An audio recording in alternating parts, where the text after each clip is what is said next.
is good, YouTube? Krishan checking back in with another video. Let's start today's video off recapping yesterday's Europa Pro, which was won by none other than Bruno Santos. Bruno is headed to the Mr. Olympia. Huge congratulations goes out to him. Now, since I did not do any coverage of this show yesterday, we are going to do a small recap. In second place, we had Andrea Presti, and in third place, we had Louis Breed. We will talk about Patrick Moore a little bit later, who did not finish within the top 5.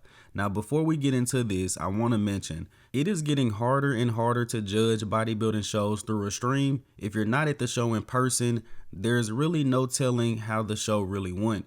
5 guys can post 5 different videos and we can have 5 different perceptions of the show unless we were actually there in person. And I say that because all of the footage I look at, I have Andrea Presti winning this show. Not only do I have Andrea Presti winning, I have him winning almost every single shot.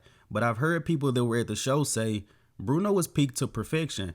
But when I'm looking at footage like this, he doesn't look very conditioned, which is again why I say it's hard to judge these shows through a screen. And don't get me wrong, Bruno has a great back. He probably has better proportions from upper to bottom than Presti. But from all of the footage that I saw, Presti had more detail, he was more conditioned, and despite having smaller legs, I overall had Presti taking the win.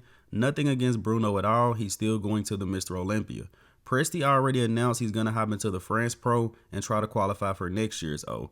But let me know in the comment section below, what did you guys think overall about this show? And as I said, we are going to talk about Patrick Moore next. I think his situation was a little bit odd as well. So, next up, let's talk about Patrick Moore. I think he ended up in 7th place at this show. And when I saw Patrick, I was like, oh my, Patrick Moore is back. This guy can possibly win. Without a doubt, he's going to be in the top 3.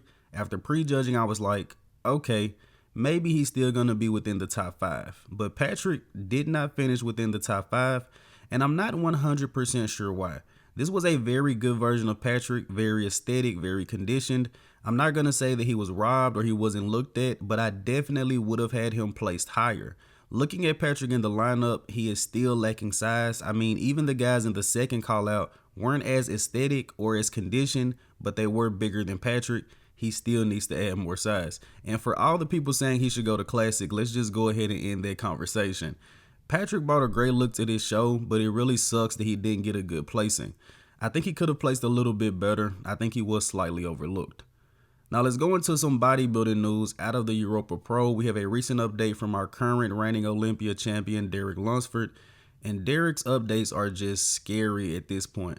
I think Derek started digging really deep at about 6 or 7 weeks out. And based off the updates that we're seeing, we're probably going to see something special from Derek Lunsford, like almost a complete mutation, a different bodybuilder than what we saw last year, at least from the back. I think the front is still to be determined, but without a doubt, it's safe to say that Derek has already improved on the crazy back double and rear lat spread that he had last year. Based off updates, I really want to go ahead and give Derek my prediction for number 1, but let's wait a little bit longer. I'm pretty sure in about a couple of days or maybe a week, Heidi's going to post a crazy update and we're going to be questioning, is Heidi going to win the Mr. O? But as far as physique updates go, Derek is looking on track to come in significantly improved. This guy has had a full year off. He's had a child. He's more motivated than ever to get the job done. And these updates honestly just don't even make sense. I've said it before, but Derek's back is somewhat reminiscent of a Phil Heath. He isn't Phil, but probably the best back since Phil. Now next up, we have a recent update from Samson Dauda at about 4 weeks out from this year's O. And being completely transparent, I would actually be worried about this update if this was an update of Heidi Chupin or Derek Lunsford at 4 weeks out. As we know, Samson Dauda and Andrew Jack both struggle with getting conditioned, especially in the lower body from behind. For Samson Dauda, this is good conditioning at 4 weeks out. But again, for a guy like Derek or a guy like Heidi, this would be a red flag. And that is why, as much as Samson has improved, even though his conditioning is looking better, it's still not at the level of the top 2 in the world, which is why I have Samson Dauda 3rd in my predictions. But let me know you guys' opinion on this update. Am I going crazy and Samson is peeled and he's going to win? Or this is still not going to be enough to win this year's O? And let's switch over to an update of Big Ramy, and I guess Ramy saw my last video where I was questioning is he gonna retire, because Ramy posted this up on his story instantly. I don't think we can be 100% sure if this is recent, but let's say it is. Ramy does look to have good size on him right now, and also seems to be pushing pretty hard in the gym. I still have my original stance. I don't think we're going to see Big Ramy on the stage again, but I could be wrong, and it definitely would not be my first time being wrong. But you guys let me know. Do you think we will ever see Big Ramy compete again, or is he just teasing us with these updates and they're possibly even older updates? Let me know. And switching over to Quinton Eriya, Quint Beastwood, we have an offseason update from him, and Quint is still currently coaching himself. In the caption of this post, he said in past off seasons, he really pushed his weight up, got really uncomfortable, but this time around is going to be a little bit different. He's probably just going to stay in the low 300s. Quint is currently 309. He says sleep is great. He isn't pushing food, isn't pushing supplements.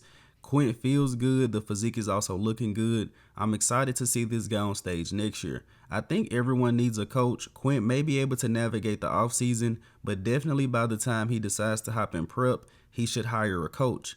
Not have Dorian take a look at him, but actually hire a coach. But let's go ahead and wrap up today's video here with the archive of the day. You guys let me know in the comment section below, who is this legendary bodybuilder? And as always, I hope you guys did indeed enjoy this video. And if you have not done so already, be sure to like the video and subscribe to the channel. I'm Krishan from Go Fitness, and that's it. I'm out.